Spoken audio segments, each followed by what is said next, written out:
Thank you. Thank you. It's 2025 and managers still have a hard time delegating to these remote workers, hybrid workers. They can't do it.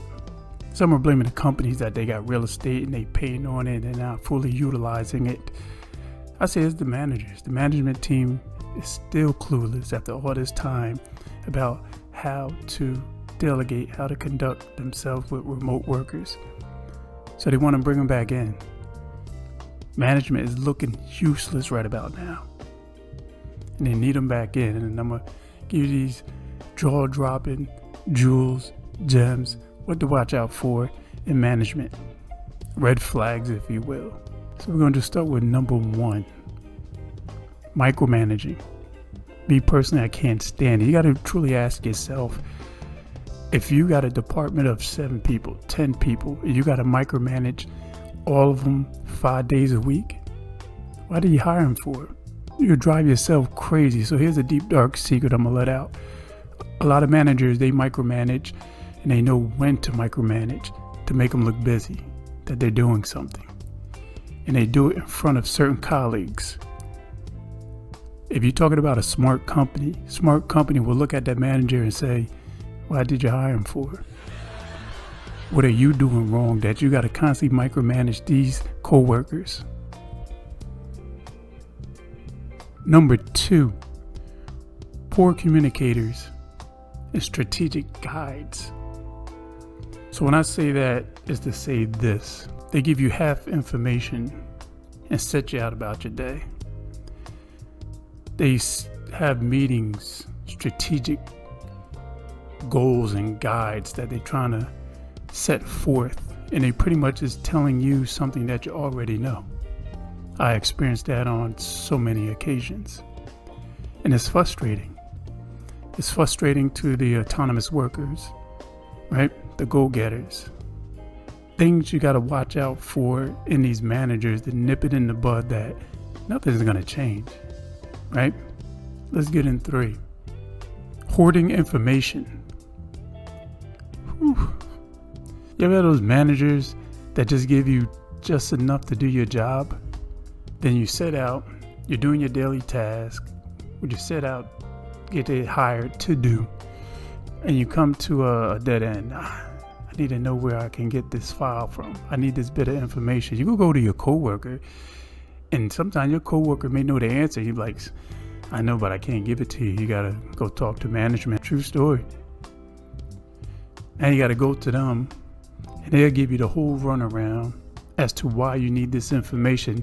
And they know why you need the information, but you got to give them a presentation as to why you need this information to finish your task, your duties, finish your job function. All right? A lot of people have been through this, and of course, I've been through it personally.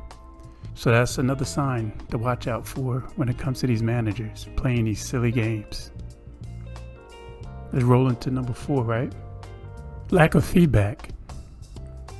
A lot of people don't understand. Co-workers look to management, to managers for feedback. Are they doing a good job? Are they headed in the right direction for growth? A lot of managers, they don't give the feedback as a mind psych to think that you're not doing enough. That some of the workers say, I'm going to start working harder, looking for approval. And they turn to management again. How's it going, my man? What's going on?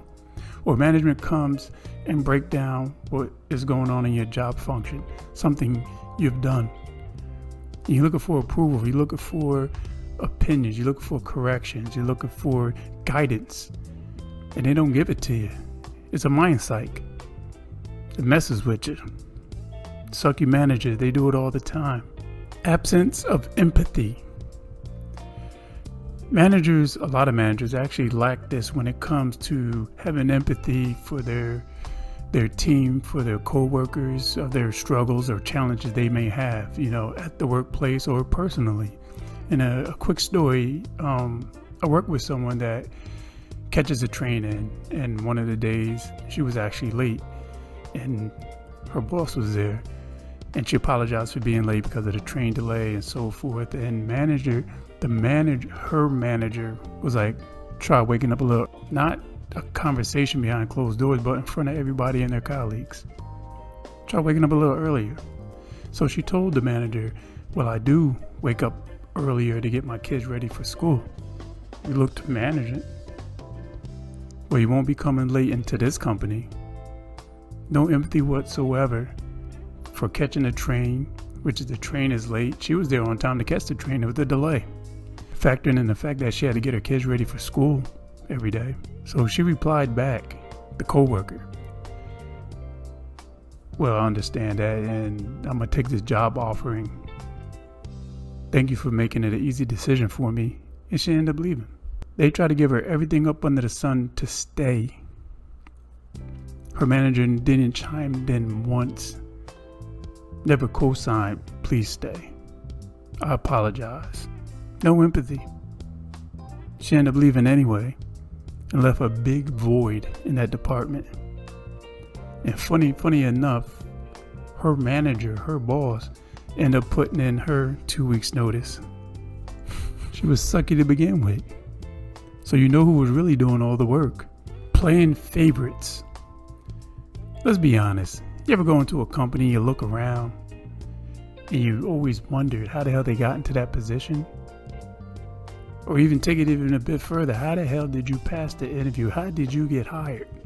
Eventually, you'll see management or the coworker yucking it up with the manager, the management team, swapping jokes and everything, pat on the back, handshakes.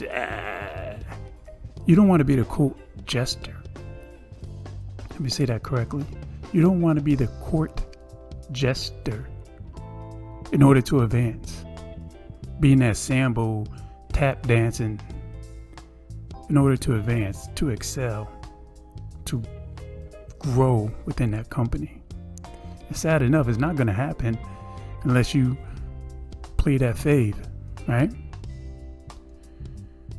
These are what to look out for when it comes to these red flags with management. A lot of people always ask, why don't management get fired? Why don't they fire that manager, that toxic manager? There's a revolving door in that department. They hired people, they fired 2 more people. They hired 2 people, they fired 3 more people. People leaving on their own. Through analyzing at an old company I used to work at, it's simple. If a company tracked progress, poorly tracked progress, we're talking about monthly, quarterly, yearly, the managers get slipped under the radar. Upper management is looking for results, productivity, revenue, right? And what upper management failed to realize, since they don't track progress or individually, they're taking the word of management, the manager of that department. So if the manager have a team of 10, you got 3-4 people carrying all the weight, doing all the work, upper management doesn't care. I shouldn't say they don't care. They don't realize that he is a sucky manager and you only got a handful of people that is pulling through for that department, which makes manager looks good.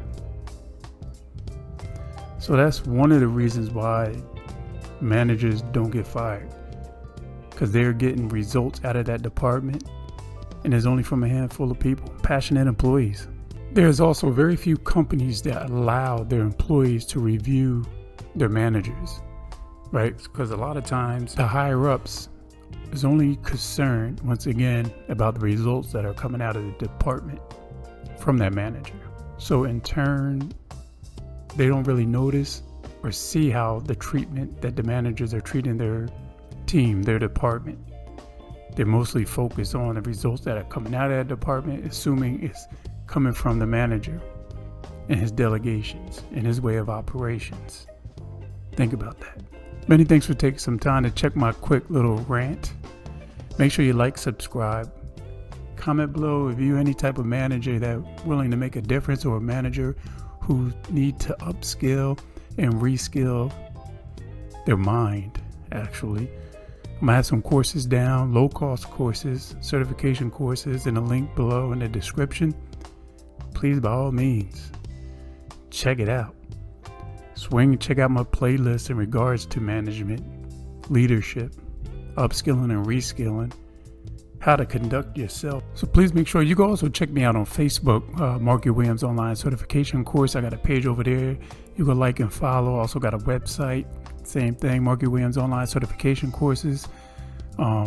Also, check out the thumbnails at the end also that you can click on and check out as well in regards to management, low-cost certifications once again. So go ahead and do your due, and I'm going to see you guys in the future.